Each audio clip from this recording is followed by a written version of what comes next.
My name is Sherry Runner. I'm the President and CEO of the Chicago Urban League, and welcome this morning as we are pleased to host today's youth employment hearing with our elected officials, our agency partners, our community members, and most importantly, our youth.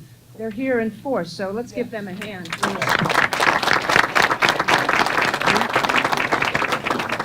I know we're all looking forward to hearing their presentations because we know today's discussion on youth employment directly impacts their future. I would like to thank Jack Wiest and his team at the Alternative Schools Network for taking the lead to ensure that there was representation from key agencies throughout the city that advocate for our children. We will continue to fight this battle. I think this is the 4th or 5th year that we have done this hearing, and we look forward to our youth speaking truth to power. Organizations like the Westside Health Authority, the Chicago Area Project, Youth Connection Charter School, the Black United Fund are always at the forefront of pushing for more funding so that our kids not only have summer jobs, but meaningful experiences. Special thanks to the University of Illinois Chicago Great Cities Institute for developing the report on youth employment statistics. Sadly, Chicago is leading the pack in youth unemployment. We are calling on our legislators to help change these numbers. It is no secret that securing jobs for youth leads to decreased participation in criminal activity, and many youth depend on these jobs to help support their families. What may start off as a summer job might just help that inquisitive young person determine a future career path. This is not about charity. It is a business imperative. It's not only for the future labor pool, it's the future customers and future community members. So the Chicago Urban League is committed to empowering youth by providing them with jobs that build esteem and responsibility. Let's continue to work together to ensure that there are as many jobs as there are youth who want them. And with that, I'd like to bring Jack Wiest up here to start our program.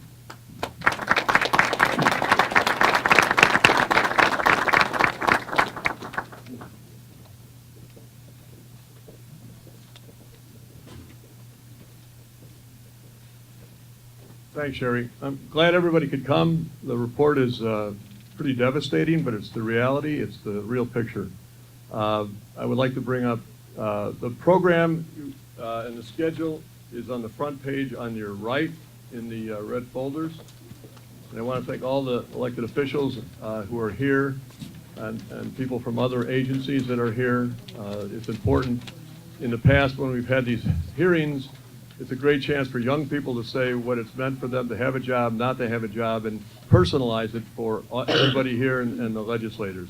Last year, the legislators, and particularly Senator Hunter and Senator Lightford and other people in the Black and Latino caucuses pushed for $20 million, which would have employed 12,000 young people across the state. The money passed the House and Senate, but then it was eliminated through the governor.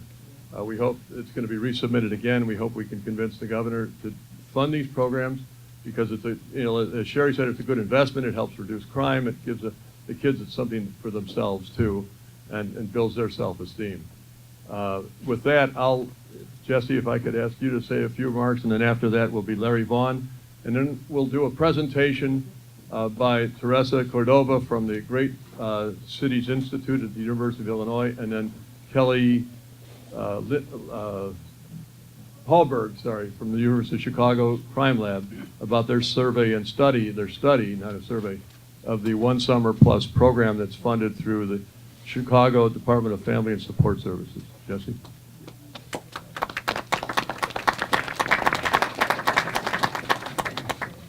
Thank you, Jack, and thank you for the tireless efforts that you have spearheaded for many years. And while it's also always good to see everybody here, frankly, I wish we could finally achieve what we've been working for and spend our time on other issues. Unfortunately, we keep addressing this one until we get somewhere. Normally, I would come here as a representative from the Chicago, either this Illinois State Board of Education or the Chicago Board of Education, and for the first time in 17 years, I'm not affiliated with any educational bodies any longer. Timing might be a good thing, actually. But I am now affiliated with the Chicago Parks District, Chicago Park District. And something in preparation for this morning I was very proud to learn of. Chicago Park District is the largest employer of youth in the state of Illinois. 4,000 summer jobs the Chicago Park District creates every year. 2,600 of those are for people 14 to 24 years old, and 1,400 of those are for people 14 to 18 years old, so our youngest members of the workforce. And thinking back to when I started working, I was 14 years old. Calumet Country Club as a caddy, and worked, and then Justice Stationery and Sporting Goods, 11325 South Michigan in Roseland, where I grew up. Ted Justice, great guy, gave me a job when I was 15 years old, and I worked there up until college, and learned responsibility, learned what my education was for, learned about inventory, learned about bills of lading, learned about business terms that I didn't know anything about when I was 15, but I actually still use today as a corporate lawyer. And so that's what's so critical about feeling I belonged to a business community in the Roseland community, feeling I belonged, that I was putting my high school education to work, feeling I could help my family, and started buying all my own clothing with that. Gosh, I think minimum wage was about $3 an hour back then. I was earning, but it meant a lot to get that weekly envelope with my earnings. And so it's critical. And we see some of the effects today of not having those opportunities for young folks to be engaged, to feel part, to feel valued, and to frankly build those work skills that will carry us through the rest of me. I still draw upon those customer service skills as a corporate lawyer with clients today that Ted Justice taught me in 1979, 1980. So it's critical. I know it's critical. Thus, I'm always honored to be here and part of this effort, but I'd like us to finally achieve our goals and make some progress so that we can have other young folks years from now, frankly, leading our communities in these efforts and other efforts, because they will have had those skills and build those opportunities for themselves and for others. So thank you all for all your collective efforts, and I look forward to us achieving some progress this year at both the national, state, and local level. Thank you very much.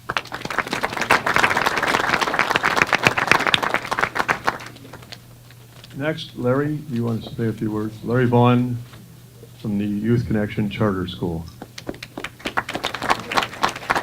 Youth Connection Charter School is the largest charter school, multi-site charter school working with high school dropouts re-enrolling in the country, and has on the SQRP the ratings rated 1, which is very good. Good morning. My director is sorry she couldn't make it today. She's in the hospital. So Sheila sent me out to play.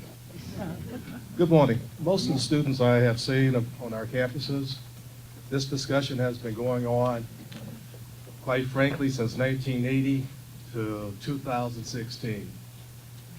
As I and my director worked the Alternative School Network for 19 years, Youth Connection Charter School for 18 years, this issue continues. The youth in our communities is the stabilization of our community. With our youth being involved, and education involved, which makes good citizens. That's all education is, good citizens. If there's no foundation within the community, which is employment, which is education, we have what we have today. I had a conversation with someone this morning coming in about crime or crime. Bottom line, as old axiom go, idle hands is the devil's workshop, I know.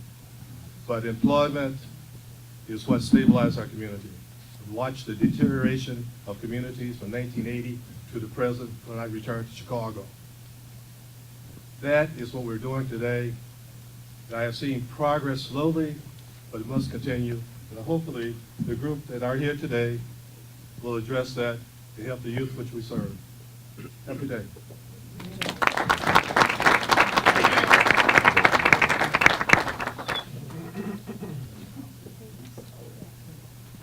Okay, next we'll have Teresa Cordova, who's the director of the University of Illinois Great Cities Institute, make a presentation about the report. It'll be about 10 minutes, and then we'll have Kelly Hallberg from the University of Chicago Crime Lab about their study on the One Summer Chicago program, which showed very important crime reduction with young people who had employment versus a group of young people that didn't have employment.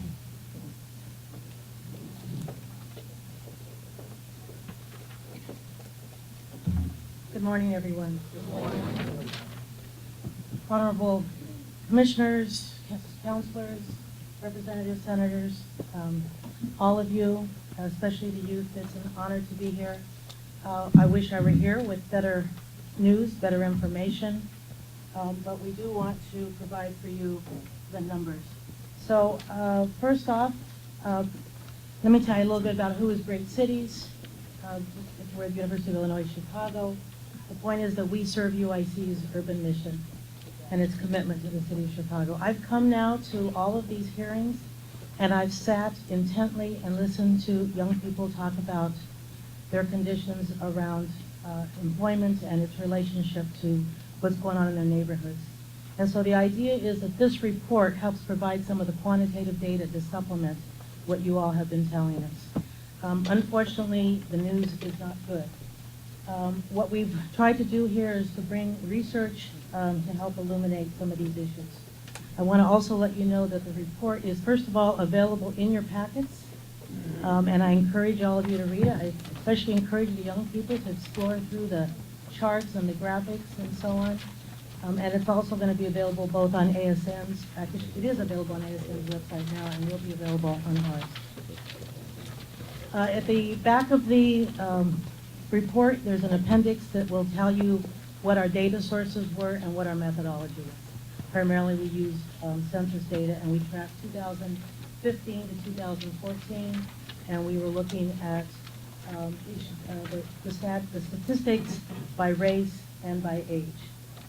We compared it Chicago to Illinois, to the nation as a whole, and then we also decided to look at Los Angeles and New York to give us a basis of a comparison. Some of the overarching observations that we made is that for young people in Chicago, especially blacks and Latinos, conditions of joblessness are chronic, concentrated, and comparatively worse than every place else in the country. We have low rates of employment, high rates of joblessness, right? That they have declined. Either the employment has declined, the joblessness has gone up, and what we're finding here is that this is persistent over time. We also had looked at some figures going back to 1974. We're dealing now with a situation that we characterize as chronic. The other thing that we did is we did some mapping, we did GIS mapping, and we were able to also confirm what we know, which is that the conditions of joblessness and low rates of participation are also concentrated geographically.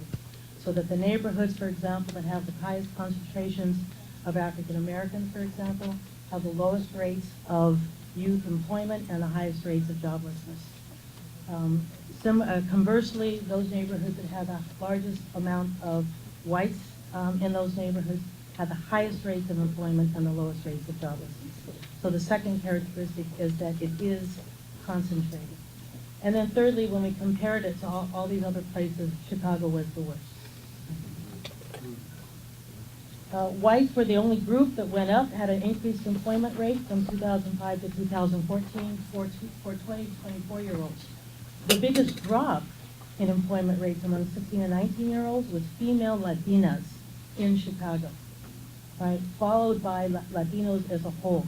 In other words, since 2005, employment for Latino youth is actually dropping, right? Hardest hit was the females, drop, but it was the Latinos overall whose employment rates have dropped. When you compare all the national figures, Chicago youth are less likely to be employed. In Chicago, for 16 and 19-year-olds in 2014, for blacks, it was 12.4%, Latinos 15%, and for whites 24%. For 20 to 24-year-olds, the rate for blacks was 41%. The employment rate was only 41%. All right. Across all indicators, in other words, looking at employment population ratios, looking at joblessness, looking at out of work, out of school, looking at labor force participation rates, black young people fared worse in Chicago compared to other race, ethnic groups in Chicago, and compared to other blacks across the country. Right? And when you pull this out, black males are particularly the worst. In Chicago, when we looked at the out of work and out of school rates for black 20 to 24-year-olds, check this out, it was more than 6 times higher than it is for whites. That is for black 20 to 24-year-olds. Among the 20 to 24-year-olds, Chicago had a higher percentage of blacks who were out of work than either U.S. or Illinois. You can see those stats are out of work, out of school. But that last figure up there is the one that I found. These are all really disturbing numbers, but that last figure is particularly disturbing. We're looking at almost half of black males in this city between the ages of 20 and 24-year-olds, both out of work and out of school. They're almost half. All right, that's a pretty disturbing figure.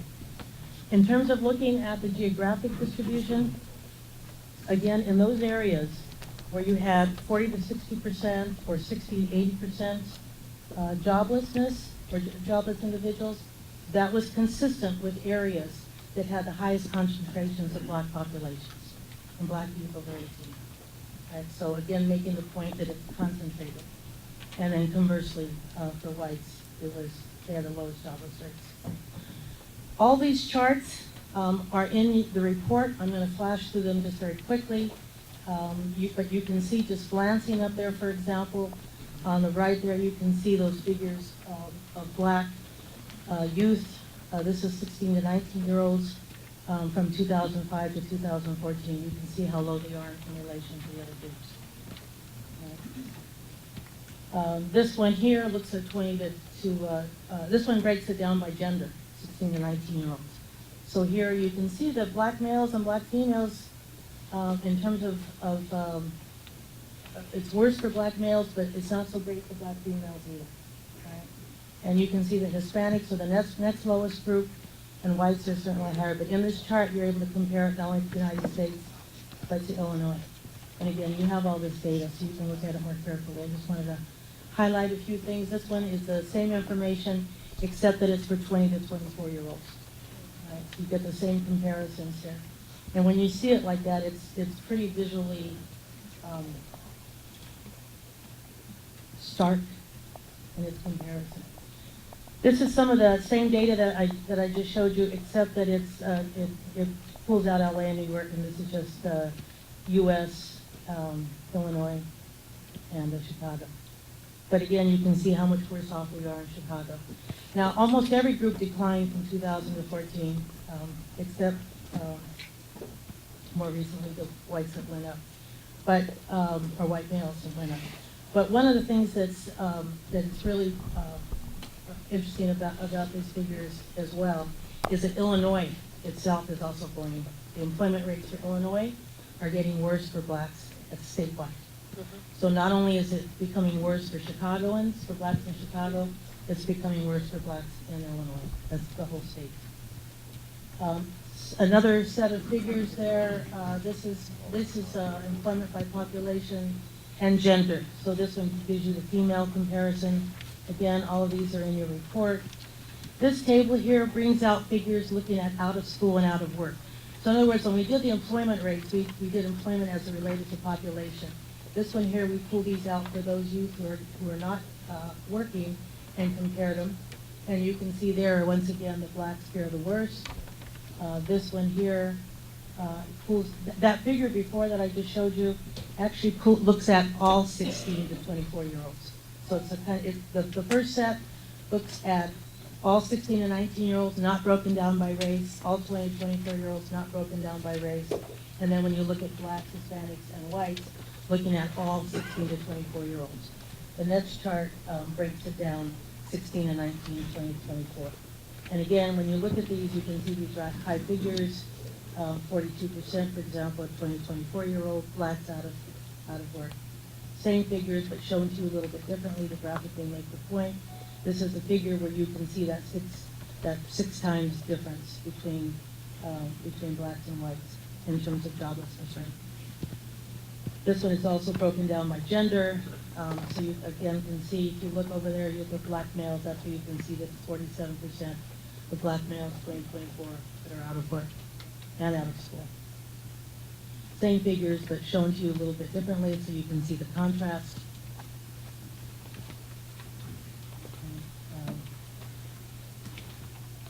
And again, so much data. When you look through this report, you'll be able to see there's a lot of data. There's a lot of different things that we could have done with this data. But in order to keep our hearing moving, let me just show you real quickly some of these maps.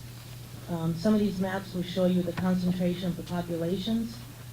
And then if you keep going, this is the blue, for example, shows that that whole area has a low percentage of whites in those neighborhoods, right? But if we keep going, you'll see that employment rates are percent of jobless individuals. So that the red, you see that the red is a higher percentage of unemployment. Right. So, but the point of these maps is to be able to visually see where there's large concentrations of African Americans, is where 18 and over is where you have large concentrations of joblessness, right? And you see the same pattern for Hispanics, but just not as dramatically, right? And then conversely for whites. So some concluding comments. Joblessness, particularly for black males, is most definitely at crisis proportions. Joblessness, especially when chronic, which this is, right, where it's very persistent over time, we're now talking about a chronic situation here, leaves permanent scars, which affects families, households, and neighborhoods. Because joblessness is so concentrated in racially segregated areas, improving opportunities for youth employment must go hand in hand with improving neighborhoods. Right? We've got to bring the neighborhoods back in order to bring youth employment opportunities back. There you go. And that's, I think, my 10 minutes.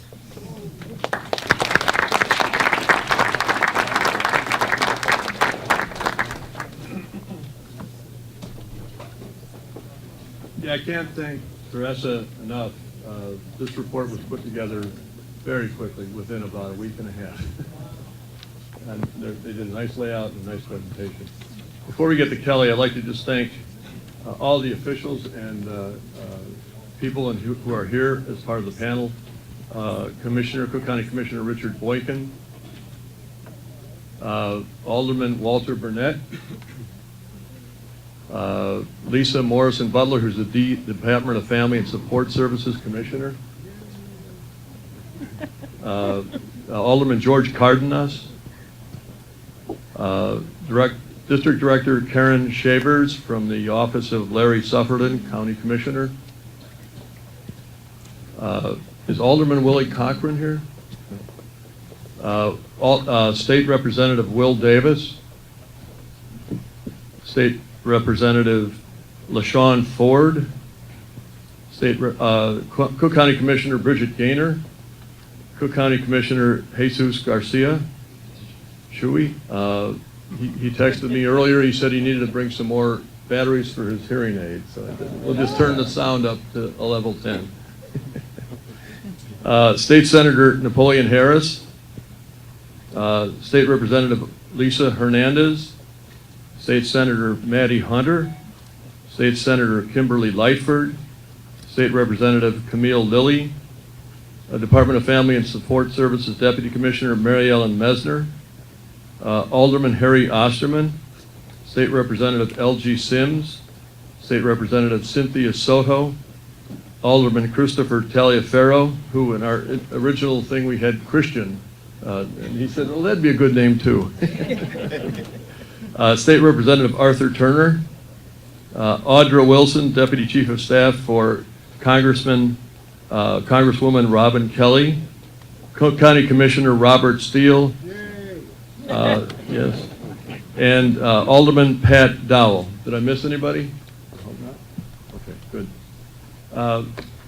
We'll bring Kelly Hallberg up. She'll make the presentation of the University of Chicago's One Summer Chicago study. And then I just have to say, I'm glad that Donald Trump has announced an employment program of one for Sarah Palin.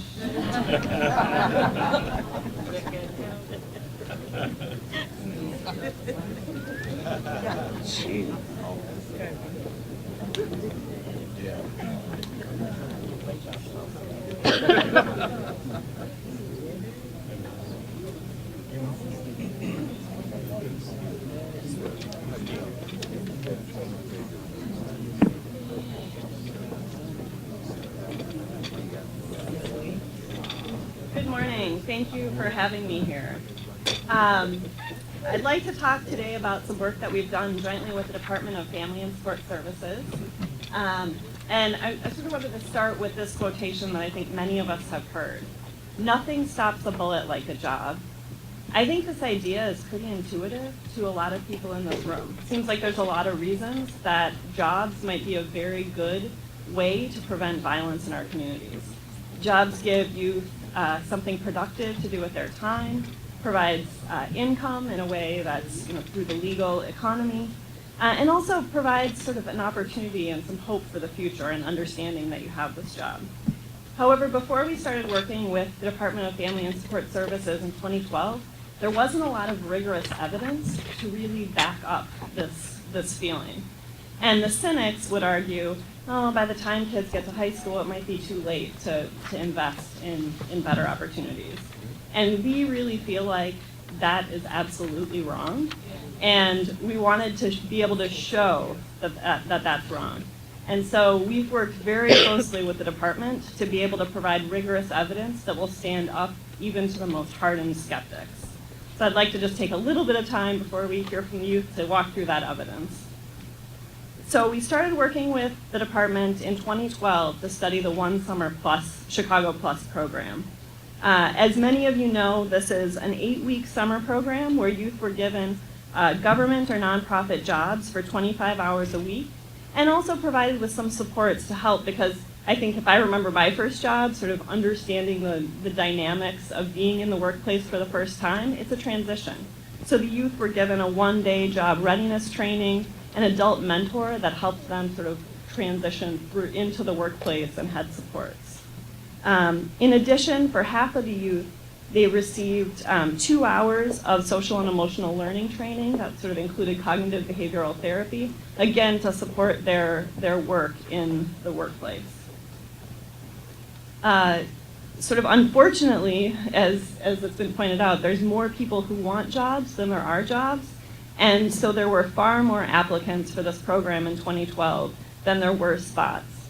And so we worked with the department for 2 reasons to give away these jobs based on lottery. So first of all, it felt like sort of the most fair way to allocate the limited number of jobs, but it had the secondary benefit of allowing us to really understand what was the effect of offering these jobs to youth.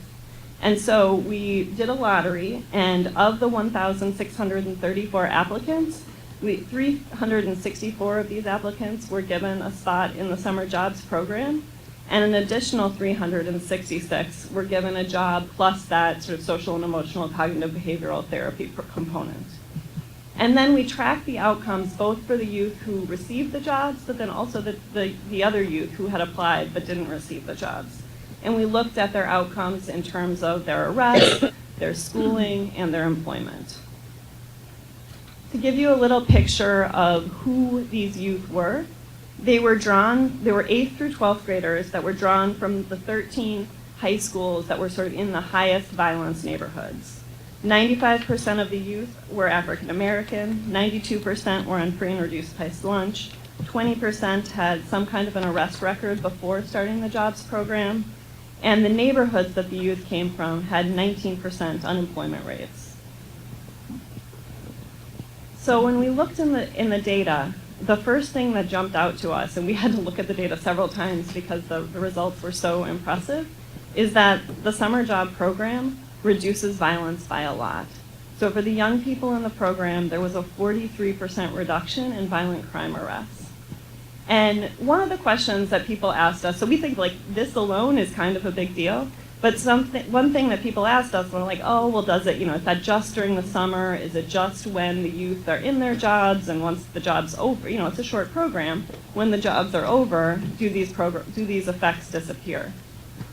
The exciting thing, this is sort of a nerdy graph, but the takeaway from the graph, I think, is very exciting. What it shows, so as the sort of horizontal flat line is the comparison group, and that squiggly line is the youth who were in the jobs program.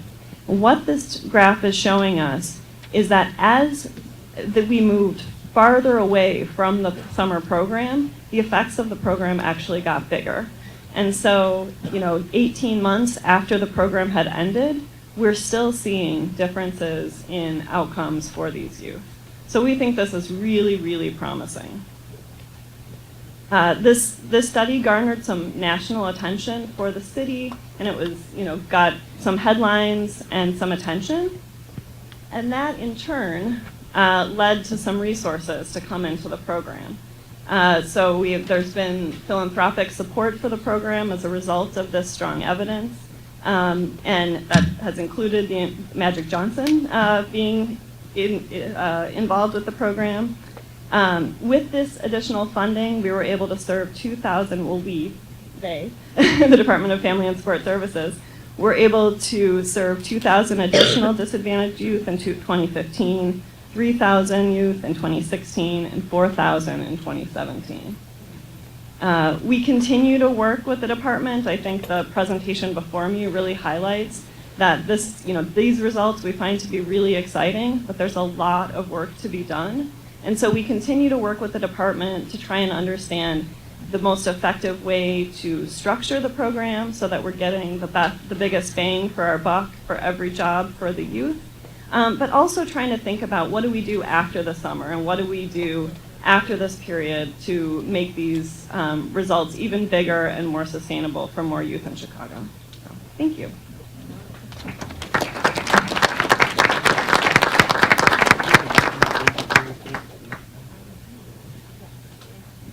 We'll now start with the youth testimony for the Chicago Area Project. They have 3 youth who will testify, Jonathan Allen, Antonio Monix, and David Ellen.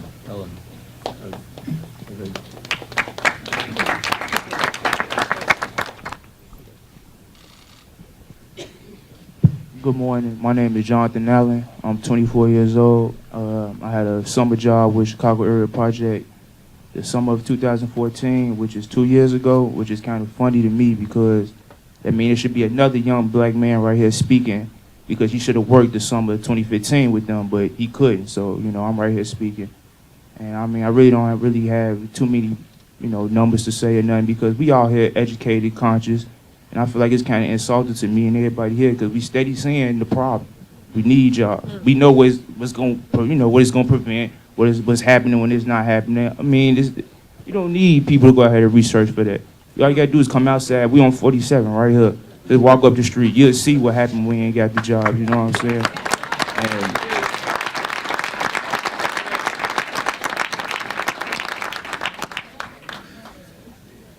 I just want to ask, what can I do personally as a youth to get the job? Because speaking every year so far, I ain't doing it.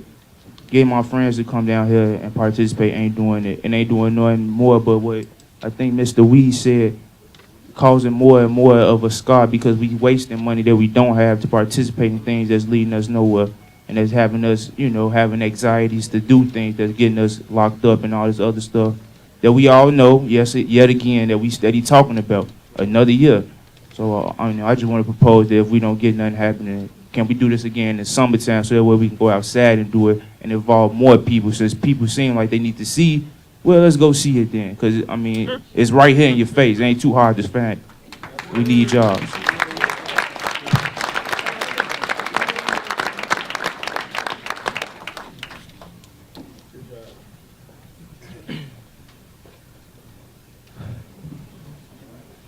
First and foremost, I do want to take the time to look at everybody in the eye just so, we real people. Like my brother said, we real people and we got real lives, you know what I'm saying? And like he said, our real lives are not that far out this area that we in right now. And I would say I'm a product of the success what some of jobs are because I feel like the things that are going on in my life now, the positive things that I'm into now, I'm mentoring youth and things are because I was placed in situations like Chicago Area Project, because somebody introduced me to that and be able to have that experience. It was the time of my life where I couldn't afford to continue to go to college, so I was at a place in my life where I really didn't know where I was going to go, and being able to be a part of a program like Chicago Area Project really grabbed me, and it taught me so much. I became the chairman of a youth board. I got to learn so many things, be a documentarian. And then it led me to other opportunities. They led me to mentorships that I got to have from Mr. Williams or different people in the office, getting experience so that I can take on other jobs. It allowed me, introduced me to programs like Year Up and Youth as Resources. It really gave me so much for me to be able to take to my community. And then it's like my brother said, it's sad because sometimes like I see people in my community that they want to do better for themselves, but they like, only way I can do better for myself is I got to make something happen for me. I got to go to another state to go sell drugs or do something like that. Like, it's real. Like, I have several brothers that tell me, like, man, like, I hear you saying, like, I should take the positive route, but what I'm gonna do, man, I got a daughter, man, I got kids to feed, man. So it's like, I'm really saying that these jobs, I'm a product of how good a job can be, because there's so many people out here that don't have the jobs, and they get into the wrong things.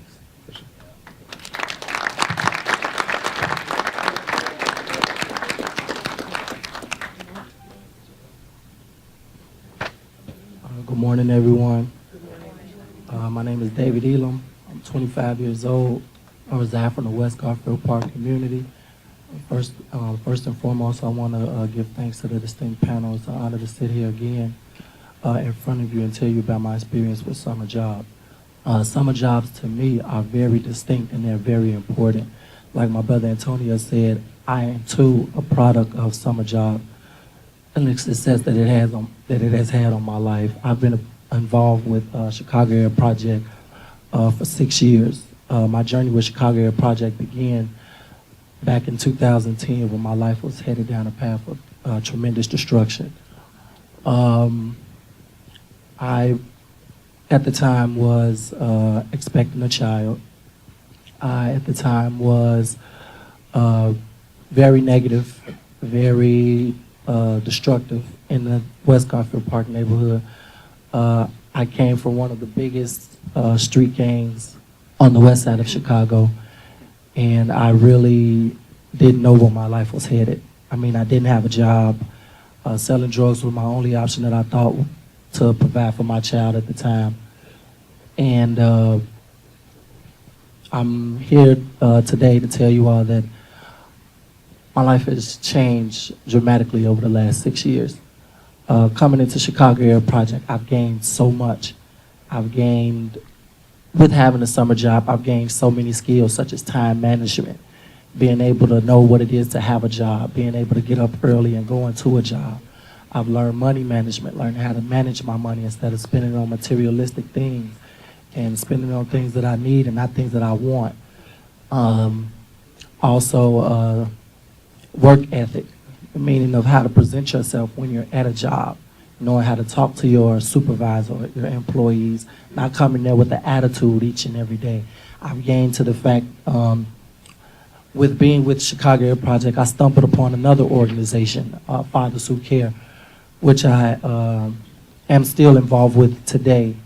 Being with that organization, I'm sad he's not here. My number one mentor, who I love very much, Reverend Walter Jones. He taught me so much. I mean, he taught me to just, step outside the box and fight for what you believe in. One big skill that I've gained from being a part of that organization is communication. Because learning how to sell yourself, learning how to stand in front of all of you and tell you about my experiences, I never thought I'd be able to do that. And communication to me is one of the biggest qualities that I've gained. I mean, I was mentored. Someone saw a second chance in me. Someone took me under their wing and showed me the highways and byways and the right ways to go throughout my life in the path of destruction.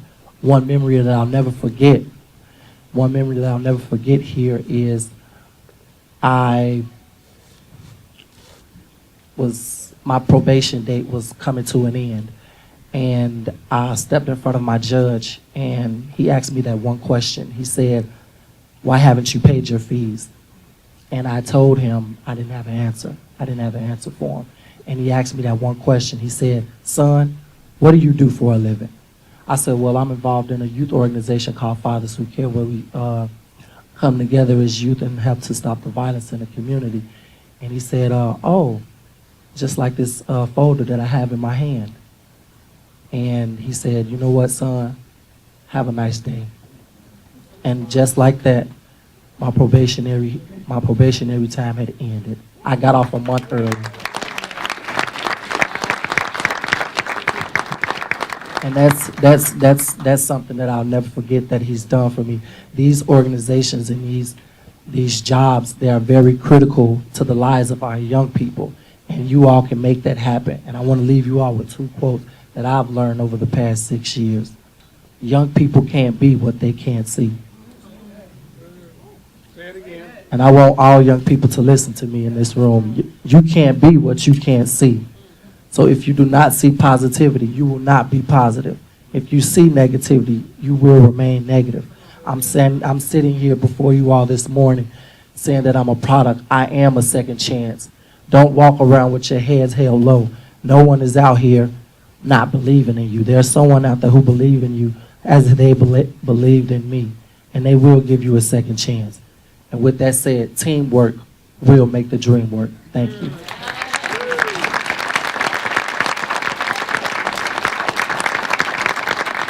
Thank you. We'll have 2 students from the Chicago Urban League, Cameron Irving and Carl Blanton. And then we'll have 2 students from Westside Health Authority,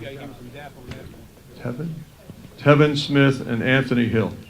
And everybody, hold your testimony to about 2 minutes each. Thanks. Westside is here.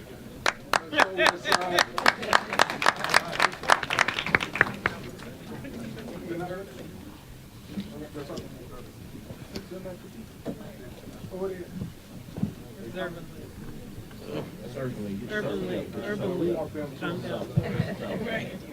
Hello?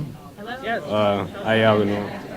I am 16 years old and I attend Delmar Vocational Career Academy up the street. What's your name? My name is Carl Blanton. I would first like to give gratitude to my mentor, Nicholas Martin, and Kermit Collins, who is involved in the Workforce Development Center. I worked at Paul G. Stewart, which was, I had to mentor young children at the age from 17 to 12, I believe. And I helped them the same way my mentor helped me. He led me in the right direction. He showed me that education was key to success. And I used the knowledge that I have encountered with him, and I used it on children who was in need. I believe that mentoring is a big stage in a young person's life, and I feel that everyone needs that leadership in their life. So the effect that he had on me, I wanted to put out on the other children. So I would like to thank the Workforce Development for putting me in that situation to help the children. One thing that I definitely say I gathered from the Workforce Development was patience, because I work with kids, and so so I work with them, and I just want to lead them in the right direction and show them that violence wasn't the key, and give them, like, I tried to just help them. And basically, well, the work enforcement that really helped me to start on my life. It gave me advice. It showed me that a little doses of what it's like to be an adult. I was able to work and get a steady pay, and that was really a blessing, because there's nothing really out here besides negativity. Like, to get money in Chicago for youth is very hard, and thanks to the program, it was like nice legal money. Legal money. Like, I try to stay in the house because I don't want to be a statistic. Like, like I said, I don't want to be a statistic, so I just try to stay in the house, and I love money. I love money. So I was given that opportunity, and I was so blessed and grateful that I was given that, and for that I would like to give thanks to the Workforce Development Program and the Chicago Urban League, and also my mentor, Nicholas Martin, who led me into that direction. Thank you. Thank you.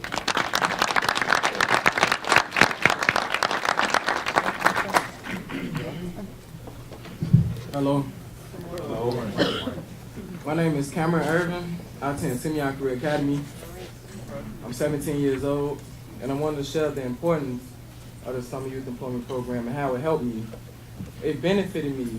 It gave me an experience that showed me the greater things in life. Gave me a feeling that I could become more. I could become somebody that matters. Somebody that my own family told me that I couldn't be. And without it, I don't know where I would be. I probably would be where people think a kid like me would end up anyway, just because of where I live. But I refuse to let somebody dictate my future.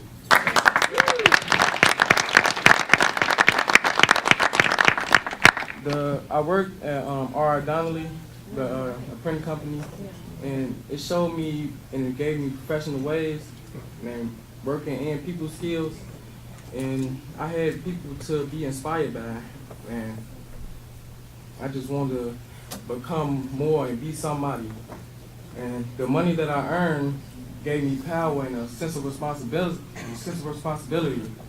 and showed me that I can provide when I grow up.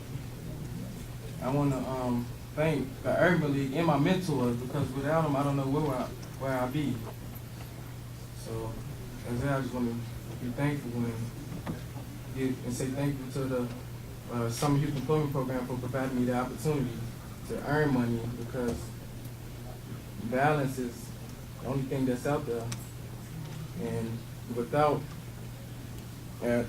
somebody to look forward to and some positive role model, I would end up like the people that I see every day that's out there. So I just want to say thank you.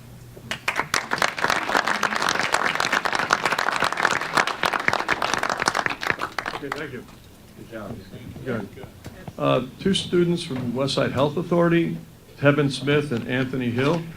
Again, 2 minutes each, that'd be great. We're right on schedule.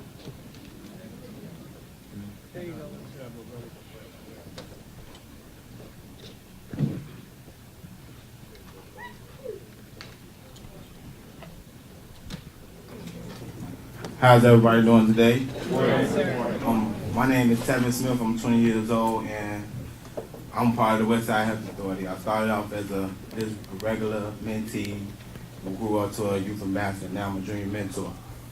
And basically, the other guys around here, most of them were just talking about summer employment, but we need employment for throughout the year, because even though the summer is good, you know, everybody can be out, but what about the winter? It's cold. People have kids, they got stuff to take care of, you know, and it's hard out here for us just being black men. I can walk out this door right now and not make it even to see my mom again. And it's tough, it's hard, it's crazy that it's even happening like that. Well, I feel that in this life, violence and negativity is what comes first. And you always have to push forward to positivity. Like, it's never always in your face. But with the Westside Health Authority, I always had positive people in my face telling me what good to do, make sure you stay in school, you feel me? Don't get in a lot of trouble. But of course, everybody tells you that, but it's up for you to listen to it. And excuse me, I'm kind of a little nervous. But you're talking to family. Don't be nervous. It's just, you know, I'm on a hot seat. I ain't used to being hot seat.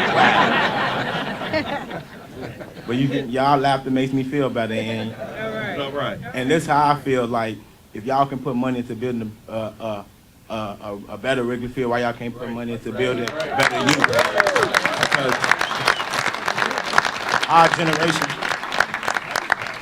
the society said our generation is the way it is, but our generation can never grow if the former generation didn't teach us what we need to be taught. So you just can't blame us, you gotta blame them too. And basically, my point in coming here and talking to you all is not to make y'all do anything, it's just to look your mind to like, hey, I'm 20 years old, I never been incarcerated, I've been doing good, but me doing good, I have no money, I have no job. And me being the man of the house now, because I lost my father last year, I have a 16-year-old sister to take care of. And the streets not going to let me take care of that. I might make the money, but violence come with that. I could be making money, and then, you feel me, now my sister don't have a father or her brother. And bringing youth employment throughout the year, it will prevent that. Everyone wants drugs and violence to prevent. Will get us off these streets and get us in these work clothes and let us work, and then you will see the change. Thank you very much.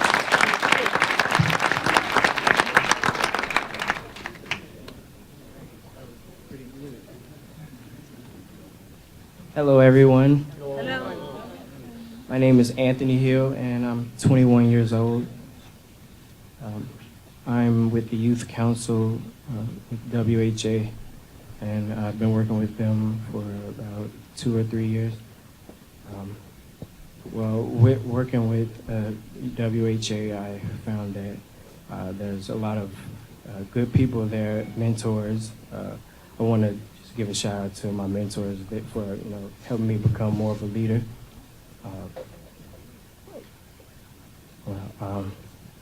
I see that a lot of the youth are concerned with having jobs and making money, and we're working with the West Side.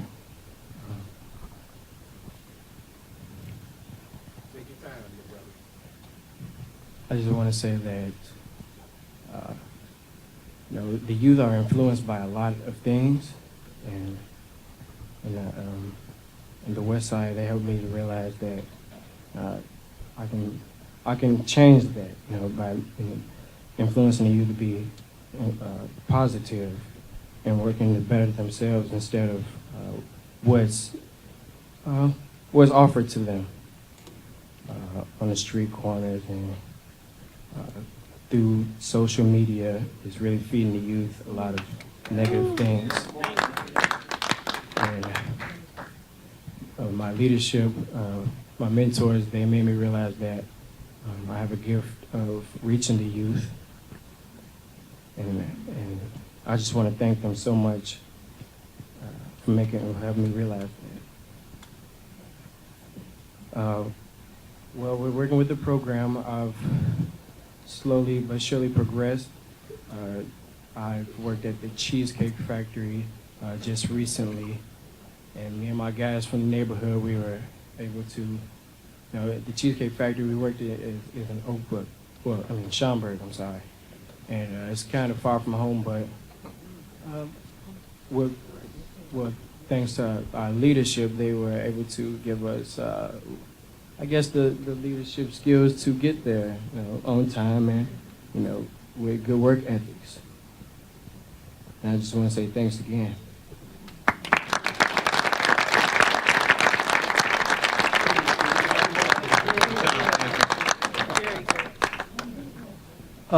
Emmanuel Dameron, is Emmanuel here? Okay, good. Emmanuel's with the Safe Haven Strive Forward. After Emmanuel will be Courtney Stowe from Joshua Johnston Fine Arts and Design Charter, and after that Roosevelt Woods, Ada S. McKinley Lakeside Academy. I want to thank and recognize State Representative Ken Duncan, who's here now. And just a brief, Marcus Evans wanted to come, but he had a funeral for a relative. Robin Gable had to take her mother to the doctor, and Ken Bennett called and said that he had to meet with the mayor, and I said, can't you just blow that meeting off and come here? But he apologizes too. Thanks. Okay, go ahead. First of all, I want to say good morning, everybody. Good morning. My name is Emmanuel Dameron. I'm 22 years old, and I just recently completed the Strive program at Safe Haven. Okay.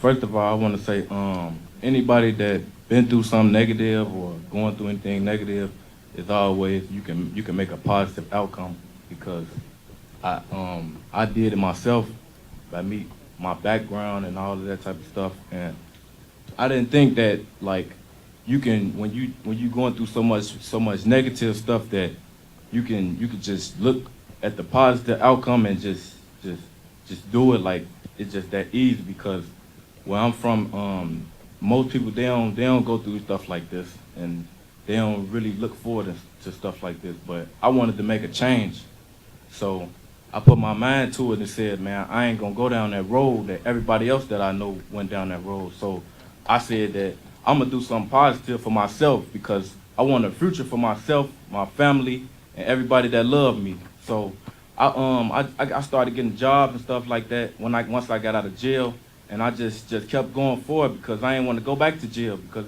that's not a place for nobody who want to do something for themselves. So I did the Strive program was like 2 weeks, and it basically like it showed you the steps to getting a better job and showing you how to do an interview and stuff like that, because I never been to a real interview, and they showed me a lot. They showed me a lot about that, and I never knew you could go through those type of steps. But it was real helpful to me because my mother, she referred the Strive program to me. At first, I wasn't really feeling it because you had to dress up and all that type of stuff, but it worked out for the better for me, and I feel like I became a better person through the Strive program. And I just want to tell every young black man that you can always just do better, man. It's more to this street stuff and just trying to be out here living this social media life and all that type of stuff, because young people really need jobs out here, because the stuff that's going on the news, I don't even want to watch the news like that no more, because it's just crazy. Because I'll be like, man, it's people that can do better if they just put their mind to it. And I'll be like, man, I'm changing for myself because I really want to change. And I feel like I have been working in the progress to do that. So you just got to have a positive mindset to what you want to do and just keep your mind to it. And I feel like I got to continue to go back to school to get my education, and I'm working on that right now.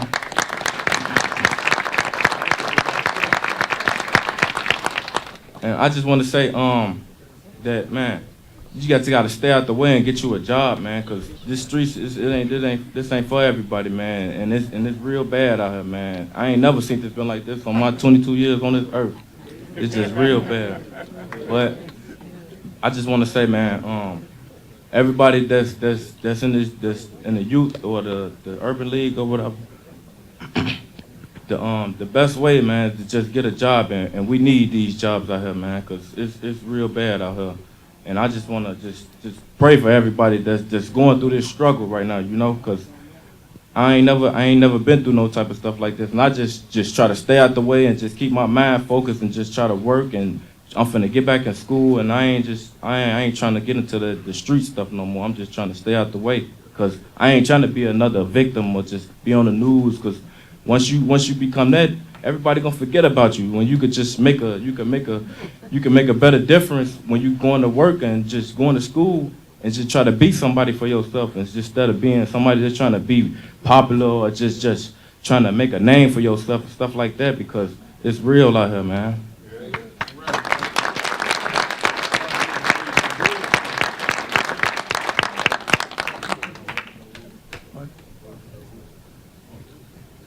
Okay, Roosevelt Woods from Ada S. McKinley, and then Sharif Sanders. Sharif will be next. My name is Roosevelt Woods. I'm from Ada S. McKinley. Good morning to everyone. It's an honor to be here in front of you guys today. My outtake and outlook on the youth employment, it is bad and it do needs improvement, for the simple fact the killing is going on is mostly caused by today's youth, to be honest. I feel as if more jobs was opened up to the youth, they wouldn't think about it gun. They wouldn't think about it opposition. They wouldn't think about what the rival gang is doing. They would be thinking about a check and the way that they would be able to eat. Some teams they now have kids at 14 to 19 years old.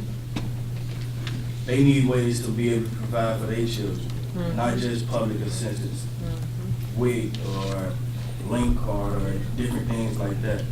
We need more programs that's actually going to lend a hand and that's going to help and put forth the effort to help the Chicago youth and the black community.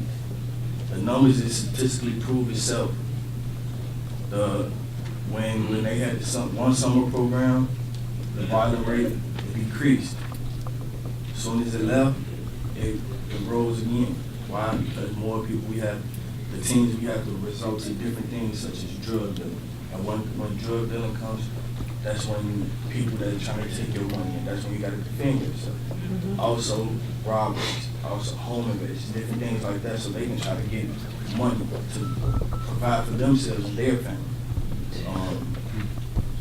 I'm in a program with Youth Advocate Program on Chicago. The program, it helped me in a way of employment. It helped me in a way that I had a mentor, and it just helped me provide a way to get off the streets and do better things, and to actually see the brighter side of life than to stand on the block of four corners. The mentor program, is teaching me how to step up and become a man and stop depending on minor things.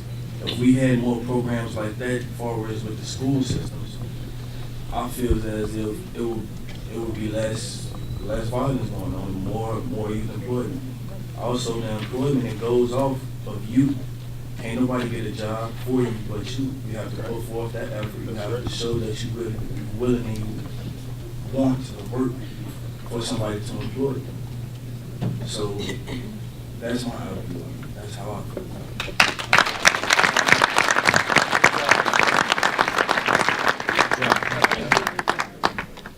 Sharif Sanders, and then after Sharif, I'd like to bring up Wendy Bueno from Aspira Antonio Pantoja High School, and Amber Velasquez from Dr. Albizo Campos High School. Hello, good morning, you guys. Good morning. Hi, my name is Sharif Sanders. I'm 19 years old. I attend Joshua Johnson High School.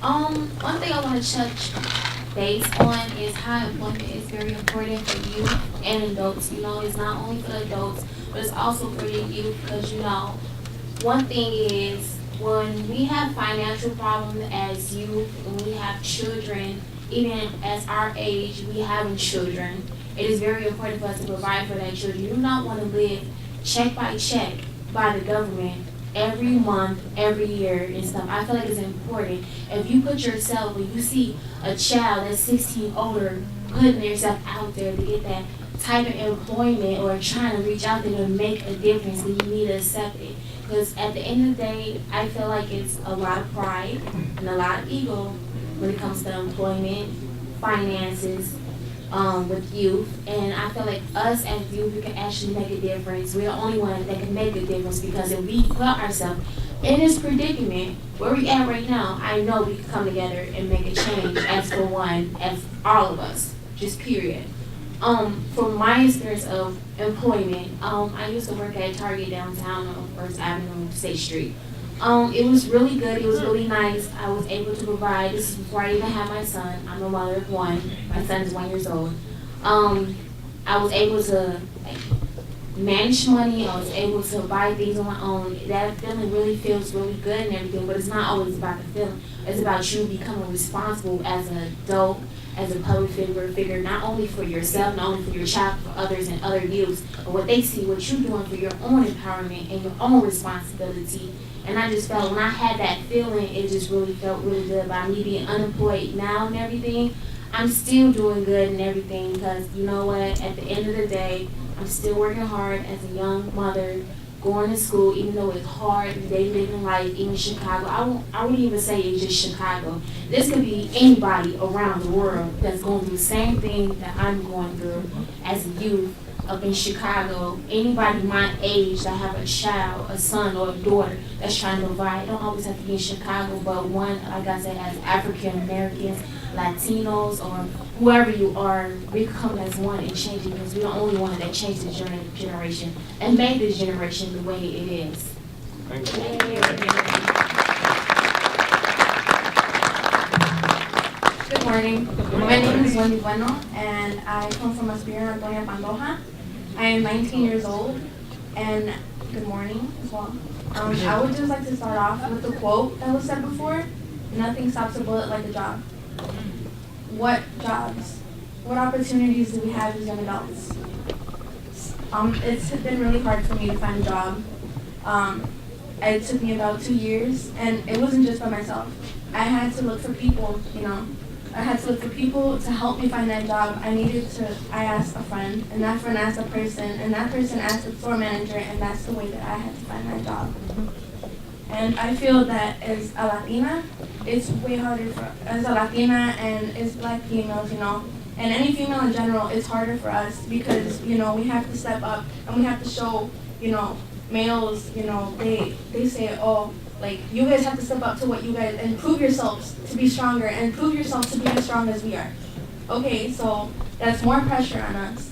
And like the young woman who's next to me, as a single mother, it's a struggle. It's a big struggle to be a provider for that child, especially if you're single. And not having that father by the side, it's hard. And I just like to give thanks as well to my advisors. Like, since I got to Aspira, it's been a great change for me. It's helped me. I've become a better person. I've become more responsible.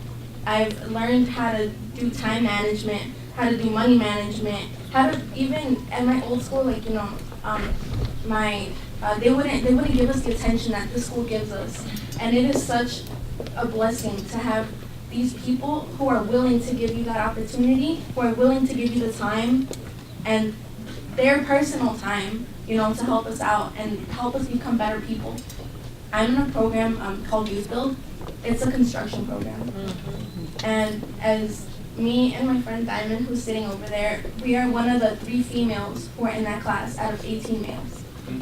So we are taking this, and it's a certification that we get for construction in the future.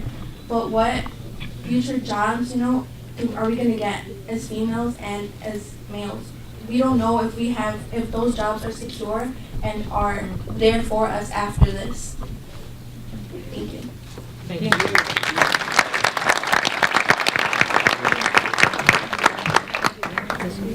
Hello, my name is Amber Velasquez. I'm 17 years old. I'm a teen mother of a 10-year-old son.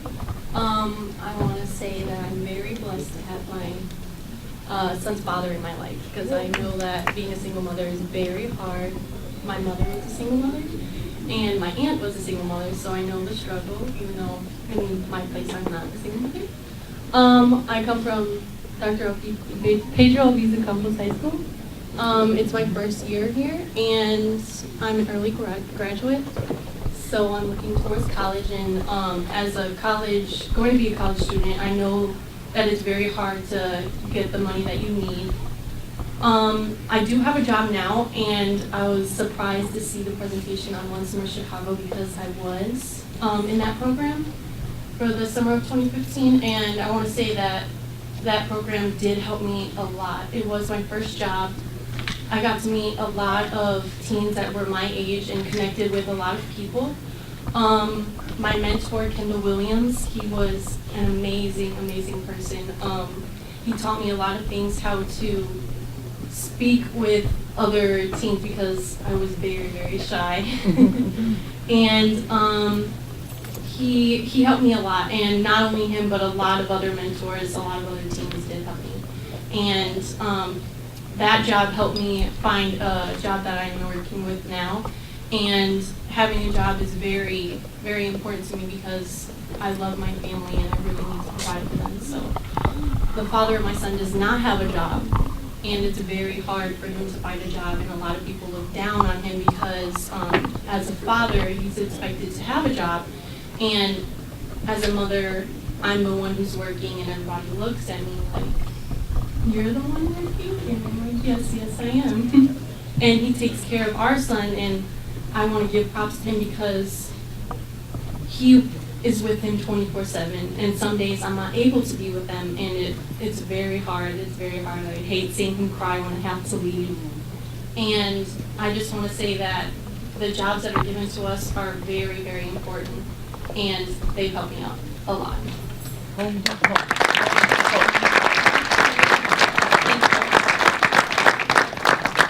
I want to introduce Quiana Bell from the Westside Health Authority. We have a platform you'll see on the inside of that packet. On the left side on the front page what ought to be done at the national, state, county, and talk about the city level in terms of providing more jobs for summer and year-round.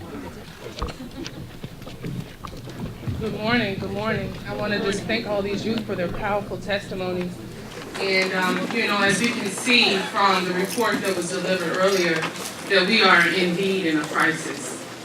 And I know that there's been a lot of discussions, even among people on this panel, about what is the solution to this crisis. We talk about violence in our city, and it's a national embarrassment. But I'm here today as a community-based agency, a practitioner, to say, along with my coalition partners who are from across the city and across the state of Illinois, to say what we see working in our communities on the most impactful level is youth employment opportunities. When we see young people working, we see them being productive. We see violent rates going down. We know that it works. And so we're here to advocate and to also equip you guys with more ammunition to fight.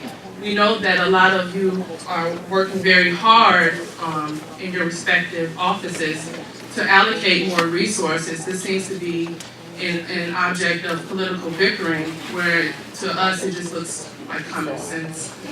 And so, we hope that you can take some of this evidence and data that you got today and to take these youth testimonies and to fight for more resources, to allocate more resources. But we put together a little platform which we think is a good working start to help provide some solutions to this issue. We know that it will take a concentrated effort. We know that it will take city, state, federal, and county resources and efforts to come together for this issue. And in this page here, we kind of list out what we think is workable.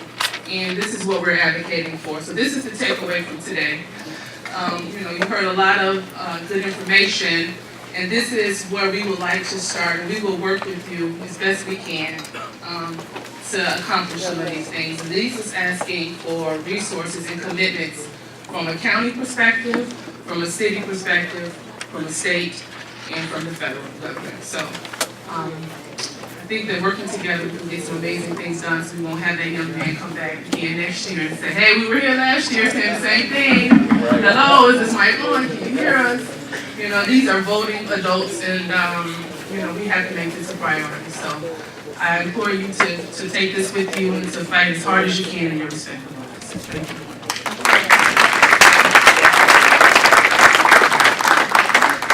The next, we're even ahead of schedule. We want to see Maurice Hersey from Community Youth Development Institute, Raven Kimbrough from ASN Prep, and Sean Meldrow from CCA Academy. And we'll hold it to 2 minutes. We're moving right ahead. Thanks.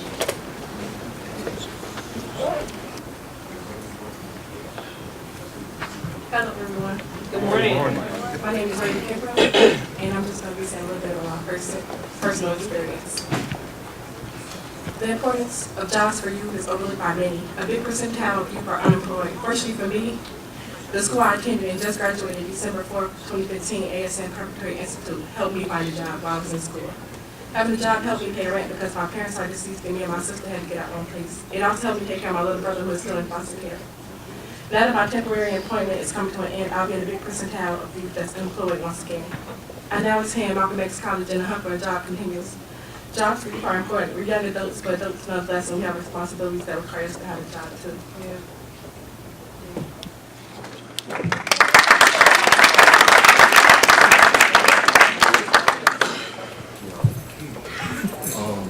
Hi, my name is Maurice Hersey. I'm 17 years old. I'm a young student that resides in Inglewood community. I attend Community Youth Development Institute.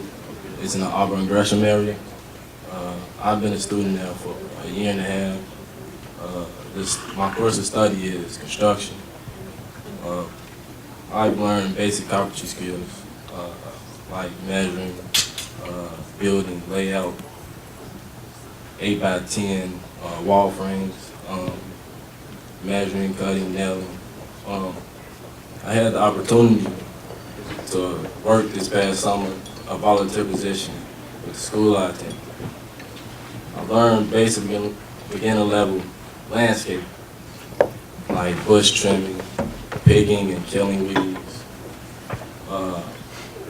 I also had the opportunity to work in the intern position with my school and the Sweetwater Foundation. Every 2 weeks, I get a check for $300. I also get money from my dad because he's a veteran. That's about like $600 a month. I was getting $1,200 every month, basically. The program lasted for 4 months. I have nothing. The only things I have to show for it is time management, pay attention to close detail to things, and working on speaking in front of people. You're doing good. Doing great.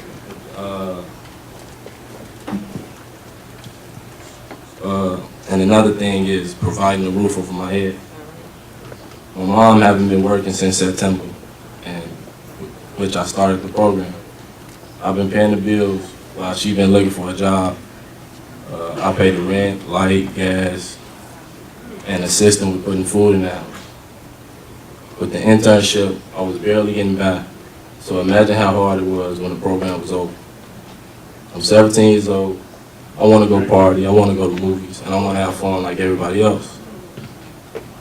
When I had the internship, I wasn't comfortable, but I had enough to where I was able to pay my phone and get to school. Now I can't pay my phone bill. I'm getting attendance letters from the school. My mom's back struggling on the bills.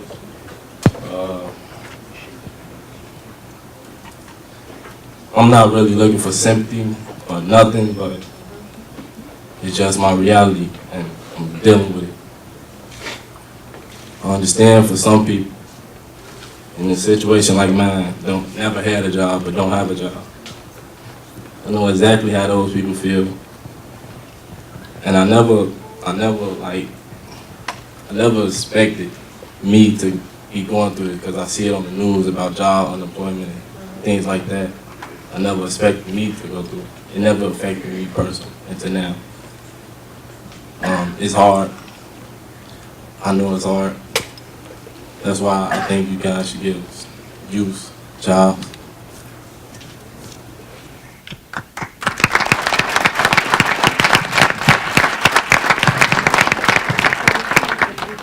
My name is Sean Muldrow. I go to CC Academy, class of 2016. I live in North Rondale community. Where I'm from, like, joblessness is hard because I depend on my mom and my dad to give me money, and when they don't have any money, what do? I have nothing else. I go through my days with no money in my pocket, so I gotta fend for myself. So I've been looking for a job since summer, and I still have not got one. So it's been hard. My mom, she can't walk, so I've been with my grandma, and it's just hard. But like, if I get a job, it'll be helpful, so I can probably pay for her medical bills, because she can't do nothing for herself. She depends on me and my grandma to do everything for her. I go to school, so I'm trying to go to college so I can do something for us. But without a job, it's just hard. And in my community, ain't nobody got no job. It's just death all around us. I don't want to be a statistic. I want to do something in my life so I can grow up and have kids, have my mom be proud of me.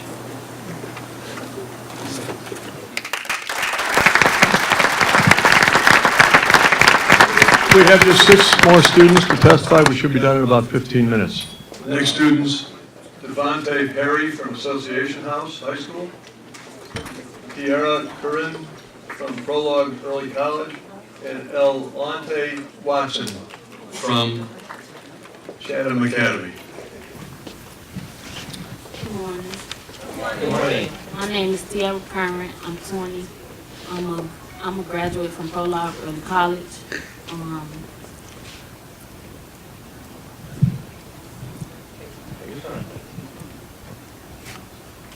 It's hard because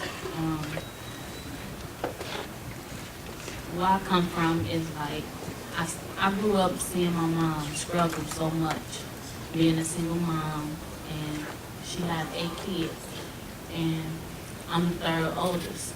So I look at my little sisters and my little brothers like, I need to get a job to help my mom provide for us. And I really don't want my brothers and sisters to see what I seen my mother go through. It's so much that you can take and you learn from. Like my mentor, Monique Scott and Celeste Sanders, taught me like you have to go for what you want, not what you see. And most people just want it. They don't go out and get it. And I am a team sports manager at Prologue Early College, and I like getting up in the morning, going to work, and in the checks that I do get, they go to my mom to provide for my little sisters and my little brothers. I really don't look at materialistic things like all my friends do, but sometimes it do hurt, like when I can't go out with them because I don't have any money. But I look at it like that's cool because I have brothers and sisters to look forward to. They don't.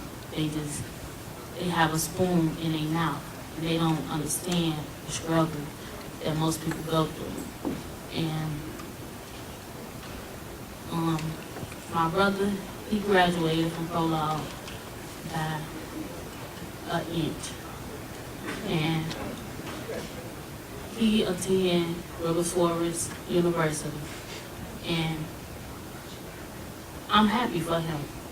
And I stayed back to help my mama, and it's just hard. That's all I have to say.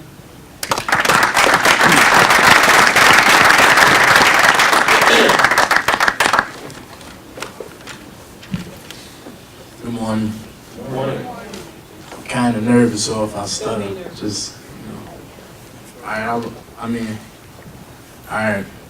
Hi, my name is Devontae Perry, and I'm a student at Association House, and I'm a mentee in the Get in Chicago program. I was born and raised on the west side of Chicago, but there's not too many opportunities to help us teens get to where we need to be in life.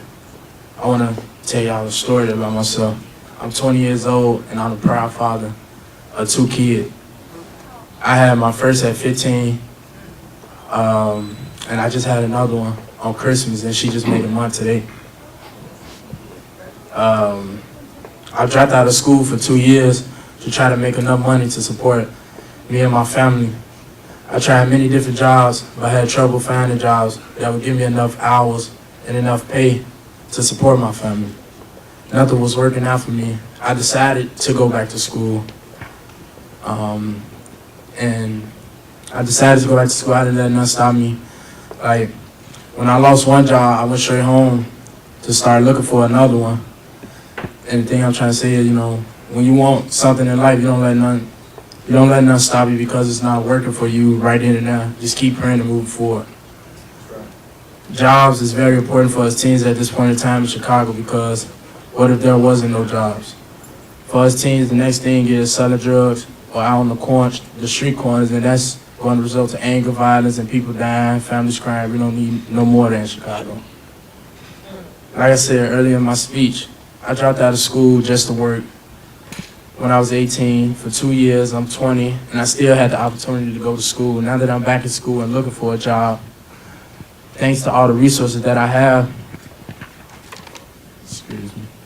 thanks to all the resources that I have and that I know, and now that I know how to approach people the right way to get a job, putting in applications every day, all day, going to job fairs every weekend, calling every day to jobs on the hour every day, making little stops so they can see my face and know that I'm willing to work. and putting time and effort out my day just to come here so I can have a chance to get the job. The point I'm trying to make is whatever you do in life, don't let it be something that's going to result in something bad. It's so many jobs out here for us teens to have. We just have to get it and make sure that it's the right choice, and that is the right choice. There's a lot of opportunities out in this world for us young teens and the teens that's about to be going into adulthood. Keep putting effort, never give up on anything that you do. Keep moving forward and keep grinding for what's right. A good job can change a person's life. It can help support a family like mine or keep a kid off the streets and out of prison. If you want to make a positive change in these communities, help give teens jobs. Thank you.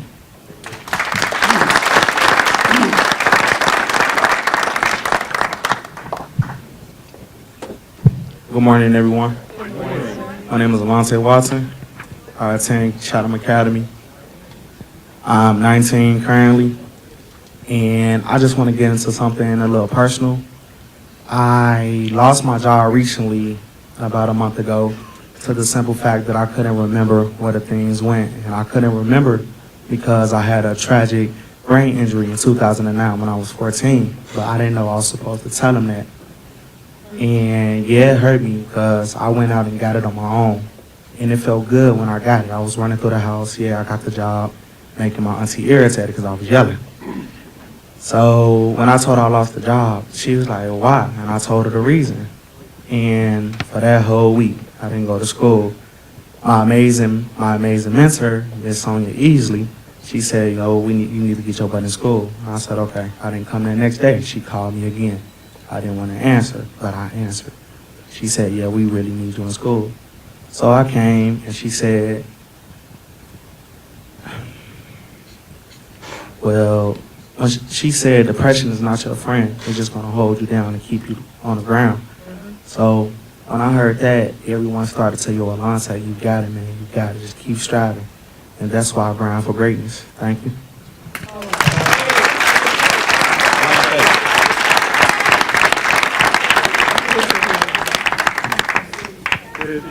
The last three students, Malik, Milan, Isdell, Levi, and Marquise Dowdell.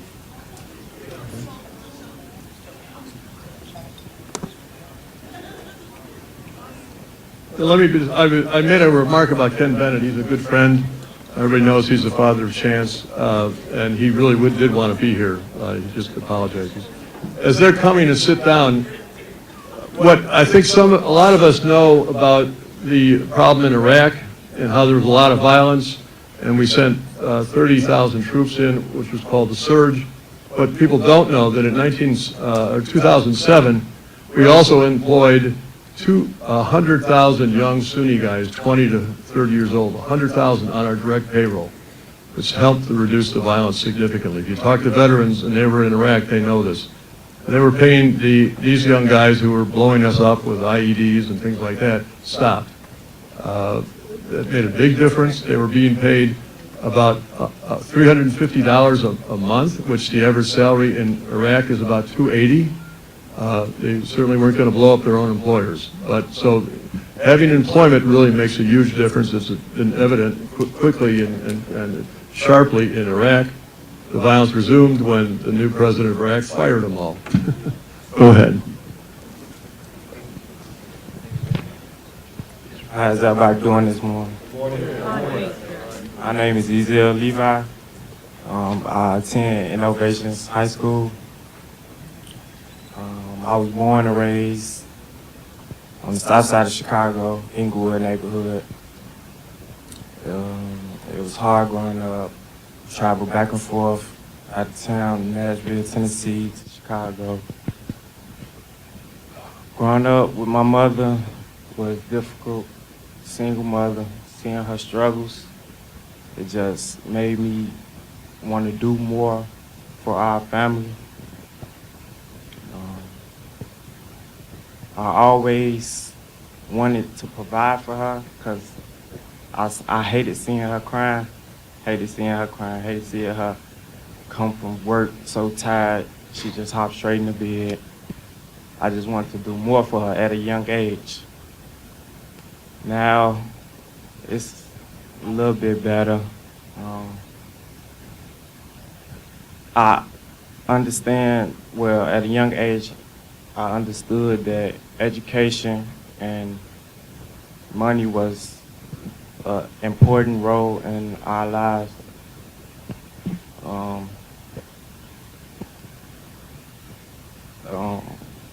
I understand that employment is an important role. Nervous, don't mind. I'm nervous. I just want to say, education is the key to striving your goals. Teen employment, as the statistic was shown, joblessness is crazy. It's just ridiculous.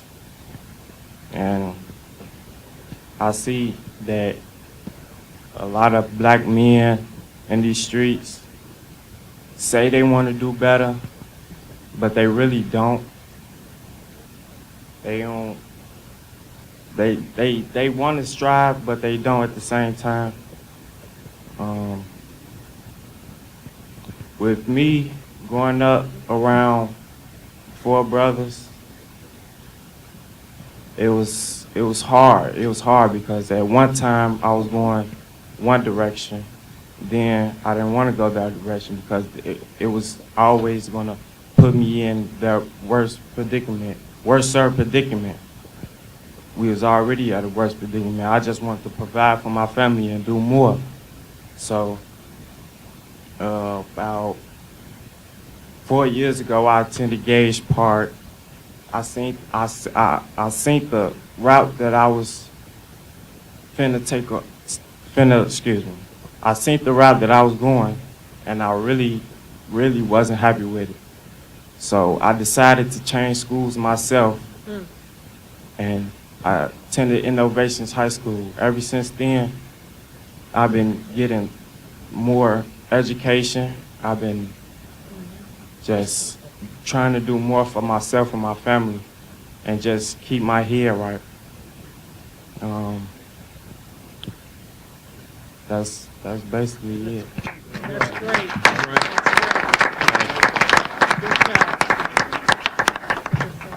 Good morning, everybody. Good morning. That's the longest I said. My name is Marquise Dowdell. I'm 18 years old. I'm raised over there in Inglewood area, you know. And I think this job problem, it can actually solve 2 things. It can also solve the violence, if I say. Because if you're so busy working, you don't have time to be on the street. When you come home from work, you want to lay. You want to be in a house. You want to rest. So you won't have enough time to be out on the street with all this violence. So this job, it can actually help both. And yes, I've been around, where I live now, I live on the west side, and it is kind of bad. It is, and I don't think people want to be out there. I think they out there because they have to be out there. They have families. Because I can say every teen in this room, we all filled that application multiple times, bunch of times. We never got a call back, never got an email back. We haven't got anything back. So, and bills have to be paid. It's like they're not going to wait for you to get a job, and it's like it doesn't resort to anything else. But with the program that the school had gave me with YCCS, I'm happy to say it landed me my 2nd job with this. My first one was Windy City Call Center as a telemarketer. My 2nd one, as I'm working right now, is with Burger King. And because I had to support myself since I was 16, I had to move out and I had to find, because I still got to pay bills, I still got to do phone bill, and I still got to, have enough to support myself. So I've been doing this since I was 16. And I think with this job has been helping me. It helped a lot, actually, and I'm actually about to get my own place, thanks to the job. So I think with the programs that have been going on all through the city, it can help more youth. It really have. I grew up in a single family home, but my mom, she had a job. She worked as a nurse, I'm sorry. So I'm just happy about the program that that school has given me, and I think it would be more programs like this. It would be more successful students. Good job.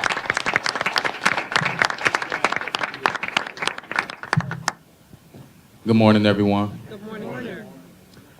My name is Malik Milan, and I attend Sullivan House High School on 81st in South Chicago. To give you a little background information about myself, I'm 18 years old. I grew up on the south side of Chicago. I previously attended Bogan High School. I was a star athlete, honor student, but my junior year I dropped out. And the reason being was because work. When you have straight A's and scholarships in school, what does it mean when you come home to a house with no lights or no water, or you don't know where you're going to sleep? I mean, it's like, what am I doing it for? So when I had to sacrifice my own wants and needs to provide for my family, it's crazy when it seems like the city doesn't care. Because that's what happens to a lot of us young teens. We become the providers at the age of 16, 17, 18. We become the man of the house. Because just last summer, not even summer, spring, Easter Sunday, on Easter Sunday, I lost my father to street violence. So when he was killed, I became the man of the house. I have to take care of my little brother, my little sister, and my grandmother. And it was hard balancing being a provider and school. So I had to choose between family and education.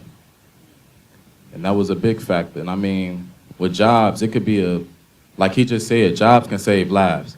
If I'm working, I'm not thinking about the streets. I'm not thinking about gang banging. I don't have to sell drugs, rob, steal, none of that. I have a job. I'm gonna wake up, go make my money, go home, eat, go to sleep. Nothing else to worry about. You feel me? But jobs prepare us for the future as well. I was always taught that you give a man a fish, you feed him for that day. But you teach a man how to fish, you feed him for a lifetime. You feel me? Teach us how to fish. Teach these teens how to fish. If you give us jobs, you prepare us for the rest of our lives. Now I have determination. I know I have people skills. I have these life skills. I know how to communicate in different environments and different situations. Jobs give us those skills, and we use those for the rest of our lives. And we need those things to be successful. So I mean, if you want to see a change, if you want to see difference, give these teens jobs, because it will help. It will. That's all I have to say. Thank you for your time. We have one more student from Jane Addams, and then we're done. I want to recognize Alderman Willie Cochran for coming. Thank you very much. We have one student who will testify for a couple minutes, and then if you've been in these things before, they sort of drag on, and we're even ahead of schedule. I'm only talking. They came up here with me because I was nervous. No worries. We all came from Jane Addams. I'm 18 years old. I just turned 18 in December.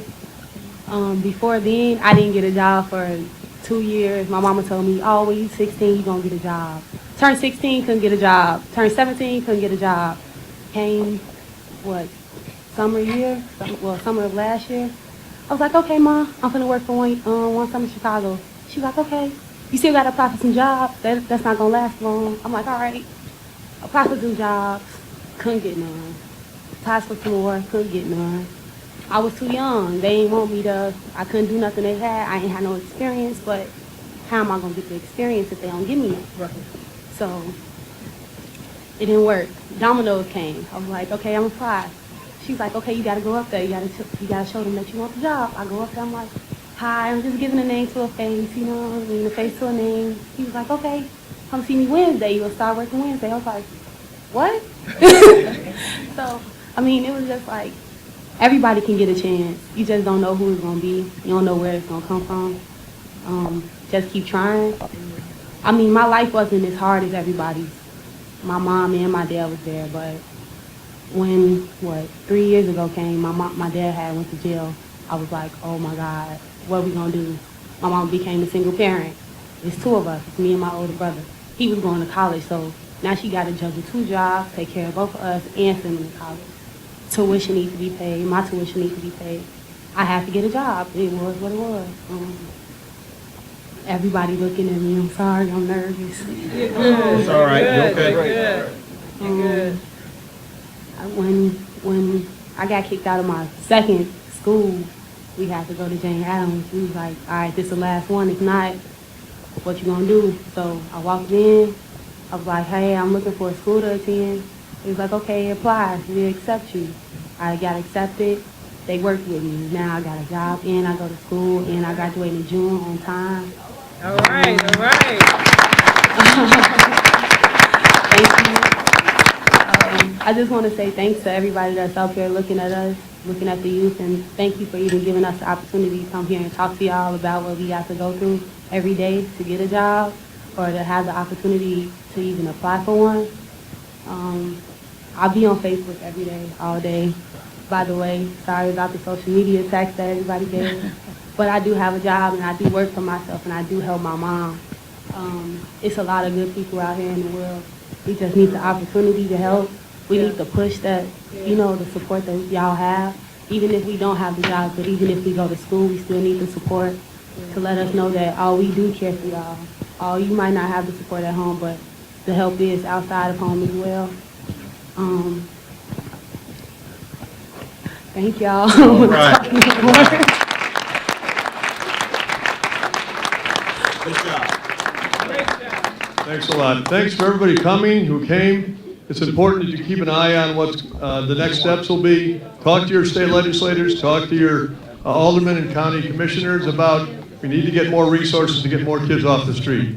Remember, a job will stop kids from being killed. Thank you.